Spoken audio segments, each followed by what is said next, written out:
வணக்கம் மாணவர்களே, உங்களை அறிவியல் வகுப்பிற்கு அன்புடன் வரவேற்கிறேன். சென்ற வகுப்பில் அலகு 12 அணு அமைப்பு என்ற பாடத்தை படித்தோம். இந்த பாடவேளையில் அந்த பாடத்தின் மதிப்பீட்டு வினாவுக்கான விடைகளை படிக்க இருக்கிறோம். ரோமன் லெட்டர் 1, சரியான விடையை தேர்ந்தெடுத்து எழுது. கேள்வி எண் 1, கேத்தோடு கதிர்கள் டேஸால் உருவாக்கப்பட்டவை.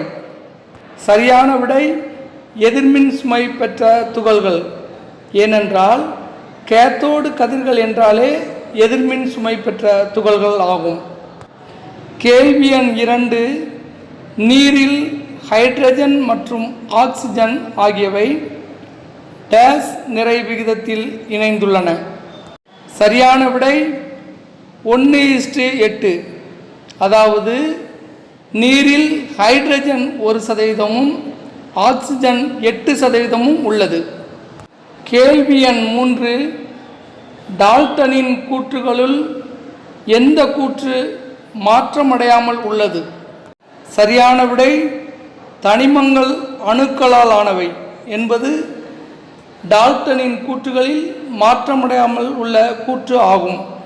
கேள்வி எண் 4, ஒரு தனிமத்தின் அனைத்து அணுக்களும் டேஸ். சரியான விடை ஒரே அணு எண்ணையும் வேறுபட்ட நிறை எண்ணையும் கொண்டுள்ளன. ரோமன் லெட்டர் 2, கோடிட்ட இடங்களை நிரப்புக. கேள்வி எண் 1, டேஸ் என்பது ஒரு தனிமத்தின் மிக சிறிய துகள்.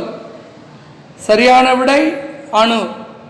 கேள்வி எண் 2, ஒரு தனிமமானது டேஸ் மாதிரியான அணுக்களால் உருவாக்கப்பட்டது. சரியான விடை ஒரே மாதிரியான. கேள்வி எண் 3, ஒரு அணுவானது டேஸ் டேஸ் மற்றும் டேஸ் ஆகிய துகள்களால் ஆனது.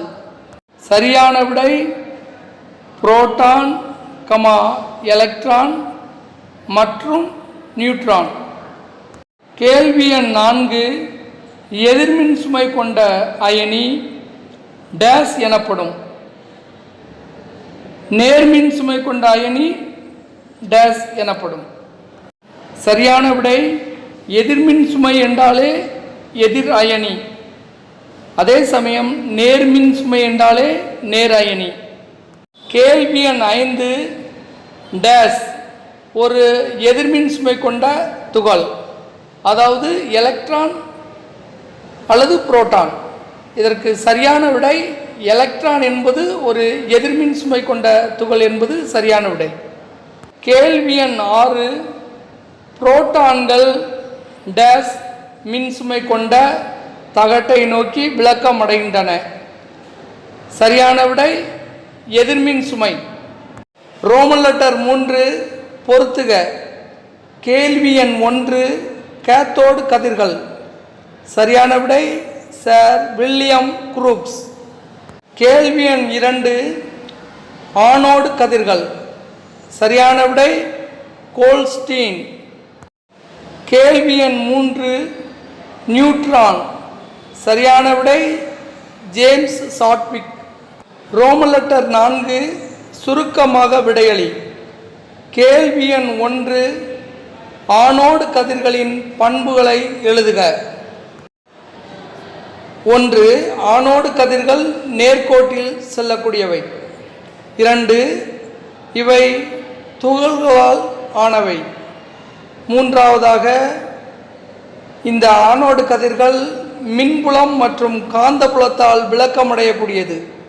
4வதாக, ஆனோடு கதிர்கள் நேர் மின்னூட்டம் பெற்றுள்ளதால் எதிர்மின் வாயை நோக்கி விளக்கமடையக்கூடியது. 5வதாக, ஆனோடு கதிர்கள் நேர்மின் வாய் கதிர்கள் பண்பை பெற்றுள்ளதால் மின்னிறக்க குழாயினுள் இருக்கும் வாயுவின் தன்மையை சார்ந்து அமையக்கூடியது. 6வதாக, இவை துகள்களின் நிறை மின்னிறக்க குழாயினுள் இருக்க வாயுவின் அணுநிறைக்கு சமமாக இருக்கும். கேள்வி எண் 2, வேதி சமன்பாடு என்றால் என்ன?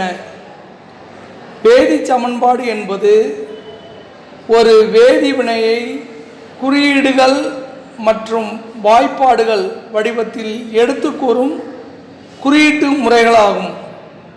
கேள்வி எண் 3, கீழ்காணும் சேர்மங்களின் பெயர்களை எழுதுக. CO carbon monoxide. N2O nitrous oxide. NO nitric oxide. PCl5 phosphorus pentachloride. Roman letter 5, விரிவாக விடையளி. கேள்வி எண் 1, அடி கோடிடப்பட்ட தனிமங்களின் இணைதிறனை காண்க. NaCl அடி கோடிடப்பட்ட தனிமம் Na, அதனுடைய இணைதிறன் 1. CO2 அடி கோடிடப்பட்ட தனிமம் C, அதனுடைய இணைதிறன் 4. AlBO4 அடி கோடிடப்பட்ட தனிமம் Al, அதனுடைய இணைதிறன் 3. BaNO3 twice அடி கோடிடப்பட்ட தனிமம் Ba, அதனுடைய இணைதிறன் 2. CaCl2 அடி கோடிடப்பட்ட தனிமம் Ca, அதனுடைய இணைதிறன் 2. கேள்வி எண் 2, கீழ்காண்பவற்றின் வேதி வாய்ப்பாட்டினை எழுதுக. அலுமினியம் சல்பேட் வேதி வாய்ப்பாடு Al2SO4 thrice. பேரியம் குளோரைடு வேதி வாய்ப்பாடு BaCl2. சில்வர் நைட்ரேட் வேதி வாய்ப்பாடு AgNO3. மெக்னீசியம் ஆக்சைடு வேதி வாய்ப்பாடு MgO. கேள்வி எண் 3, கீழ்கண்ட வினைகளுக்கான முற்றுப்பெறா வாய்ப்பாட்டினை எழுதி அதனை சமன் செய்க. இடது புறத்தில் 2 அல்லது அதற்கு மேற்பட்ட வினை படுபொருட்கள் சேர்ந்து வினை விளைபொருட்களாக வலதுபுறத்தில் கிடக்கிறது. இதை சமன்பாட்டு வடிவில் எழுதும்போது வினை படுபொருட்களுக்கும் வினை விளைபொருட்களுக்கும் இடையில் நாம் அம்பு குறியிட்டு காட்ட வேண்டும். Carbon plus oxygen gives carbon di oxide. படி 1, carbon plus oxygen gives carbon di oxide. படி 2, சமன் செய்யப்படாத சமன்பாடு, அதாவது முற்று பெறாத சமன்பாடு. கார்பன் அதனுடைய குறியீடு C பிளஸ் ஆக்சிஜன் அதனுடைய குறியீடு O2 gives carbon di oxide, அதனுடைய குறியீடு CO2. சமன் செய்யப்பட்ட சமன்பாடு, அதாவது படி 3, C plus O2 gives CO2. Phosphorus plus chlorine gives phosphorus pentachloride. முற்றுப்பெறா சமன்பாடு, பாஸ்பரஸ் அதனுடைய குறியீடு B பிளஸ் குளோரின் அதனுடைய குறியீடு Cl2 gives பாஸ்பரஸ் பெண்டா குளோரைடு, அதனுடைய குறியீடு PCl5. சமன் செய்யப்பட்ட சமன்பாடை பார்ப்போம். முதலில் குளோரினை சமன் செய்வோம். சமன் செய்தல் என்பது gives என்பதன் பொருள் கொடுக்கிறது என்று அர்த்தம். அதாவது gives என்று உள்ள அந்த ஆரோ மார்க்குக்கு இடதுபுறத்தில் உள்ள வேதிப்பொருளானது வலதுபுறத்தில் உள்ள வேதிப்பொருளுக்கு சமமாக இருக்க வேண்டும். இருந்தால் அது சமன் செய்யப்பட்ட சமன்பாடாகும். கொடுக்கப்பட்ட சமன்பாட்டில் முதலில் குளோரினை சமன் செய்வோம். B plus 5Cl2 gives 2BCl5. அதாவது கிவ்ஸுக்கு இடதுபுறத்தில் Cl 10 மடங்கு இருக்கு. அதாவது 5 × 2 10. கிவ்ஸுக்கு வலதுபுறத்தில் 2 × 5 10. அதாவது இந்த சமன்பாட்டில் குளோரின் சமன் செய்யப்பட்டுள்ளது. ஆனால் இந்த சமன்பாடு முற்றுப்பெறா சமன்பாடு ஆகும். ஏனென்றால் நாம் ஏற்கனவே பார்த்தோம், கிவ்ஸ் என்பதற்கு இடதுபுறத்தில் உள்ள பொருட்கள் வலதுபுறத்தில் உள்ள பொருட்களுக்கு சமமாக இருக்க வேண்டும். அப்படி இருந்தால் அது சமன் செய்யப்பட்ட சமன்பாடு. இங்கு குளோரின் சமன் செய்யப்பட்டுள்ளது. ஆனால் பாஸ்பரஸ் சமன் செய்யப்படவில்லை. இடதுபுறத்தில் ஒரு பாஸ்பரஸ் தான் உள்ளது. ஆனால் வலதுபுறத்தில் 2 பாஸ்பரஸ் உள்ளது. ஆதலால் இது முற்றுப்பெறா சமன்பாடாகும். அடுத்ததாக கொடுக்கப்பட்ட சமன்பாட்டில் பாஸ்பரஸை சமன் செய்வோம். 2B plus 5Cl2 அதாவது 5 × 2 10 gives 2BCl5. இந்த சமன்பாட்டில் பாஸ்பரஸ் இடதுபுறத்தில் 2 உள்ளது, 2B gives வலதுபுறத்திலும் 2B 2 பங்கு பாஸ்பரஸ் உள்ளது. குளோரின் இடதுபுறத்தில் 10 உள்ளது. அதாவது 5Cl2 5 × 2 10 gives குளோரின் 2BCl5. இந்த 2 என்பது B பாஸ்பரஸுக்கும் உண்டு, Cl குளோரினுக்கும் உண்டு. அப்போ 2 × 5 10. அதாவது இந்த சமன்பாட்டில் கிவ்ஸ் என்பதன் இடதுபுறத்தில் உள்ள பொருளானது வலதுபுறத்தில் உள்ள பொருளுக்கு சமமாக உள்ளது. இந்த சமன்பாடு சமன் செய்யப்பட்ட சமன்பாடும் ஆகும், முற்று பெற்ற சமன்பாடும் ஆகும். E sulphur plus oxygen gives sulphur di oxide. படி 2 சல்ஃபர் அதனுடைய குறியீடு S பிளஸ் ஆக்சிஜன் அதனுடைய குறியீடு O2 gives sulphur di oxide அதனுடைய குறியீடு SO2. சமன் செய்யப்பட்ட சமன்பாடு S plus O2 gives SO2. நாம் ஏற்கனவே பார்த்தோம், gives என்பதன் இடதுபுறத்தில் உள்ள பொருளானது வலதுபுறத்தில் உள்ள பொருளுக்கு சமமாக இருந்தால் அது சமன் செய்யப்பட்ட சமன்பாடாகும். இந்த சமன்பாட்டில் S என்பது சல்ஃபரை குறிக்கும் என்று பார்த்தோம். அது gives S 1 பங்கு உள்ளது, O2 2 பங்கு உள்ளது, O வலதுபுறத்திலும் O 2 பங்கு உள்ளது.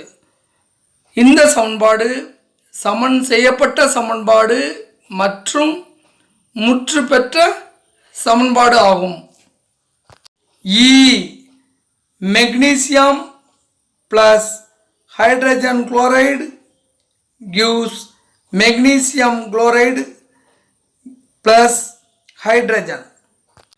படி 2 அதாவது முற்றுப்பெறா சமன்பாடு. மெக்னீசியம் அதனுடைய குறியீடு Mg பிளஸ் ஹைட்ரஜன் குளோரைடு அதனுடைய குறியீடு HCl gives மெக்னீசியம் குளோரைடு அதனுடைய குறியீடு MgCl2 பிளஸ் ஹைட்ரஜன் அதனுடைய குறியீடு H2. இந்த சமன்பாடு ஏன் முற்று பெறவில்லை என்று சொல்கிறோம் என்றால், H என்பது கியூஸுக்கு இடதுபுறத்தில் 1 உள்ளது. ஆனால் கியூஸ் அதனுடைய வலதுபுறத்தில் H 2 பங்கு உள்ளது, அதாவது ஹைட்ரஜன். அதேபோல் குளோரின் கியூஸுக்கு இடதுபுறத்தில் 1 பங்கு உள்ளது, அதன் வலதுபுறத்தில் Cl 2 பங்கு உள்ளது, அதாவது குளோரின் 2 பங்கு உள்ளது. ஆதலால் இந்த சமன்பாடு முற்றுப்பெறா சமன்பாடாகும். படி 3 முற்று பெற்ற சமன்பாடு. அதாவது இந்த சமன்பாட்டில் ஹைட்ரஜனை சமன் செய்வோம். Mg plus 2HCl gives MgCl2 plus H2. இந்த சமன்பாட்டில் கியூஸுக்கு இடதுபுறத்தில் Mg 1 பங்கு உள்ளது. இடதுபுறத்தில் 1 தான் உள்ளது, அதே சமயத்தில் வலதுபுறத்திலும் 1 உள்ளது. மற்றும் H ஹைட்ரஜன் இடதுபுறத்தில் 2 உள்ளது, அதே சமயம் வலதுபுறத்திலும் H2 H 2 பங்கு உள்ளது. மேலும் குளோரின் Cl 2 பங்கு உள்ளது, வலதுபுறத்திலும் MgCl2 Cl 2 பங்கு உள்ளது. ஆதலால் இந்த சமன்பாடு முற்று பெற்ற சமன்பாடு ஆகும். கேள்வி எண் 4, கீழ்காணும் சமன்பாடுகளை சமன் செய்க. Na plus O2 gives Na2O. இந்த சமன்பாட்டில் முதலில் ஆக்சிஜனை சமன் செய்வோம். சோடியத்தினுடைய குறியீடு Na, ஆக்சிஜனின் குறியீடு O2 gives 2Na2O. Na2O என்றால் சோடியம் ஆக்சைடு ஆகும். இப்போது நாம் ஏற்கனவே பார்த்தோம், கியூஸுக்கு இடதுபுறத்தில் உள்ள பொருளானது வலதுபுறத்தில் உள்ள பொருளுக்கு சமமாக இருக்க வேண்டும் என்று. இப்போது இந்த சமன்பாட்டில் Na இடதுபுறத்தில் 1 உள்ளது, ஆனால் வலதுபுறத்தில் 4 பங்கு உள்ளது, அதாவது 2 × 2 4. அதே சமயத்தில் ஆக்சிஜன் இடதுபுறத்தில் 2 உள்ளது, O2, வலதுபுறத்தில் 2Na2O, அதாவது இந்த O என்பதற்கு இந்த 2 சேர்ந்துதான் உள்ளது. அதனால் இந்த சமன்பாட்டில் ஆக்சிஜன் சமன் செய்யப்பட்டுள்ளது, ஆனால் சோடியம் சமன் செய்யப்படவில்லை. ஆதலால் இந்த சமன்பாடு முற்றுப்பெறா சமன்பாடாகும். அதே சமயத்தில் இந்த சமன்பாட்டை சோடியத்தை சமன் செய்யும் போது இந்த சமன்பாடு முற்று பெற்ற சமன்பாடாக மாறிவிடும். அதை இப்போது நாம் பார்ப்போம்.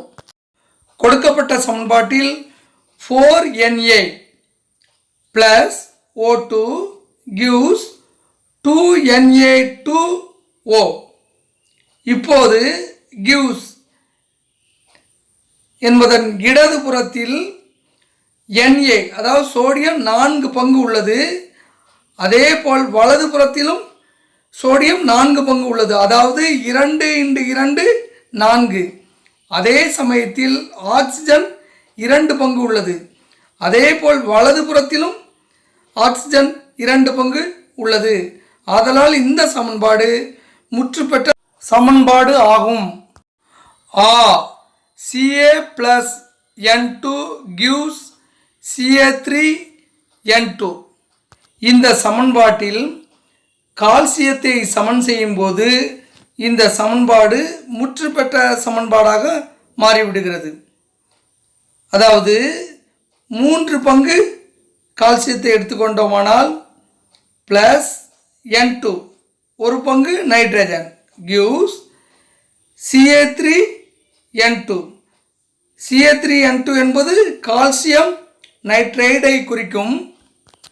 கால்சியத்தை சமன் செய்யும் போது இடது புறத்தில் கால்சியம் 3 பங்கு உள்ளது, 3 Ca. வலது புறத்திலும் கால்சியம் 3 பங்கு உள்ளது, அதாவது Ca3. அதேபோல் நைட்ரஜன் இடது புறத்தில் N2 2 பங்கு உள்ளது, வலது புறத்திலும் N2 2 பங்கு உள்ளது. இந்த சமன்பாடு முற்றுப்பெற்ற சமன்பாடாகும். அதாவது கியூஸுக்கு இடது புறத்திலும் வலது புறத்திலும் சமமாக உள்ளது. ஆதலால் இந்த சமன்பாடு முற்றுப்பெற்ற சமன்பாடு ஆகும்.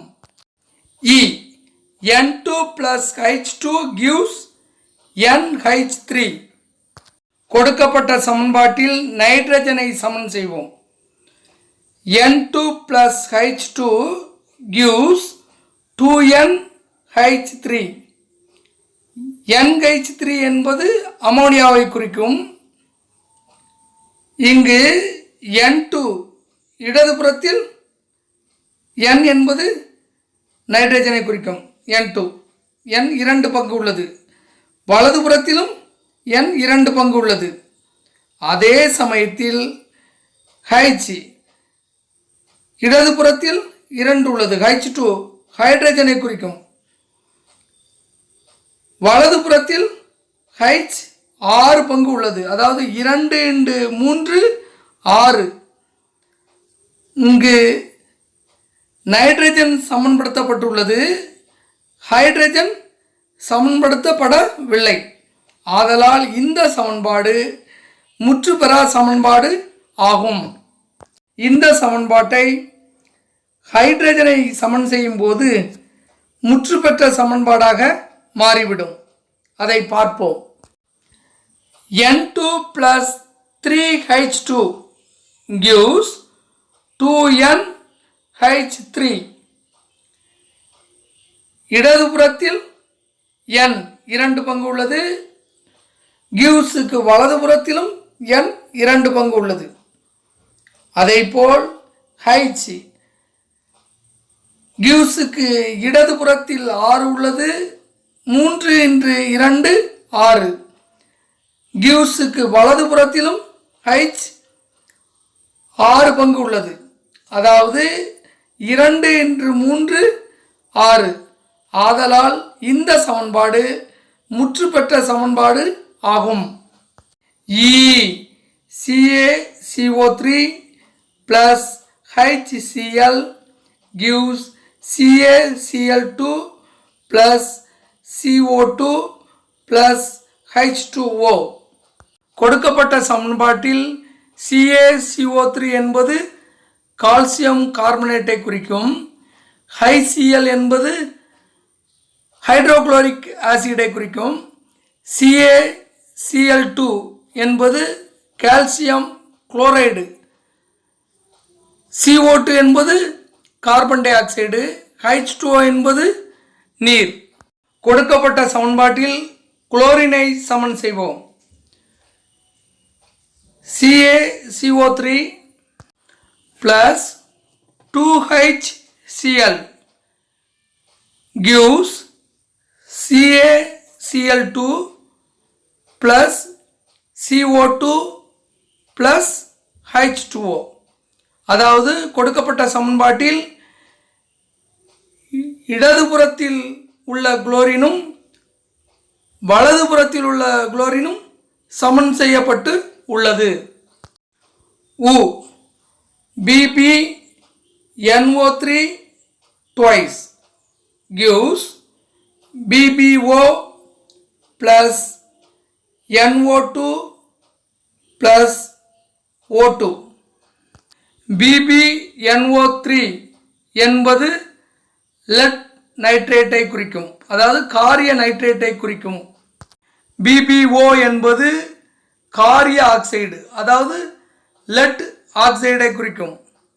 NO2 என்பது நைட்ரஜன் டை ஆக்சைடை குறிக்கும். O2 என்பது ஆக்சிஜனை குறிக்கும். கொடுக்கப்பட்ட சமன்பாட்டில் நைட்ரஜனை சமன் செய்வோம். BbNO3 twice gives BBO plus 2NO2 plus O2. அதாவது இந்த சமன்பாட்டில் நைட்ரஜன் சமன் செய்யப்பட்டுள்ளது. அதாவது இடதுபுறத்தில் உள்ள நைட்ரஜனும் வலதுபுறத்தில் உள்ள நைட்ரஜனும் சமமாக உள்ளது. கொடுக்கப்பட்ட சமன்பாட்டில் ஆக்சிஜனை சமன் செய்வோம். 2BbNO3 twice gives 2BbO plus 4NO2 plus O2. அதாவது இந்த சமன்பாட்டில் ஆக்சிஜன் சமன் செய்யப்பட்டுள்ளது. அதாவது கிவ்ஸுக்கு இடதுபுறத்தில் உள்ள ஆக்சிஜனும் வலதுபுறத்தில் உள்ள ஆக்சிஜனும் சமமாக உள்ளது. ரோமன் லெட்டர் 6 உயர் சிந்தனை வினா. கேள்வி எண் 1. ஓர் எடை குறைந்த சக்கரத்தை எதிர்மின்வாய் கதிர்கள் வரும் பாதையில் வைக்கும் போது சக்கரம் சுழல்கிறது ஏன்? கேத்தோடு கதிர்கள் துகள்களால் உருவாக்கப்பட்டவை. மேலும் இவை நிறை மற்றும் இயக்க ஆற்றலை பெற்றவை. எனவே எடை குறைந்த சக்கரத்தை எதிர்மின்வாய் கதிர்கள் வரும் பாதையில் வைக்கும்போது சக்கரம் சுழல்கிறது. கேள்வி எண் 2. எலக்ட்ரான்கள் எதிர்மின்னூட்டம் கொண்டவை என்பதை எவ்வாறு நிரூபிப்பாய்? கேத்தோடு கதிர்களை மின்புலம் வழியாக செலுத்தும் போது அவை நேர்மின்வாயை நோக்கி விலக்கமடைகிறது. மேலும் அவை எதிர்மின் சுமையுடையவை. கேத்தோடு கதிர்கள் எலக்ட்ரான்களால் ஆனவை. எனவே எலக்ட்ரான்கள் எதிர்மின்னூட்டம் கொண்டவை ஆகும். மாணவர்களே, இந்த மதிப்பீட்டு வினாவிடைகளை உங்கள் அறிவியல் நோட்டில் எழுதி படிக்கும்படி அன்புடன் கேட்டுக்கொள்கிறேன். இந்த மதிப்பீட்டு வினாவிடைகள் உங்களுக்கு மிகவும் பயனுள்ளதாக இருக்கும் என்று நம்புகிறேன். மீண்டும் அடுத்த பாட வேளையில் சந்திப்போம். நன்றி, வணக்கம்.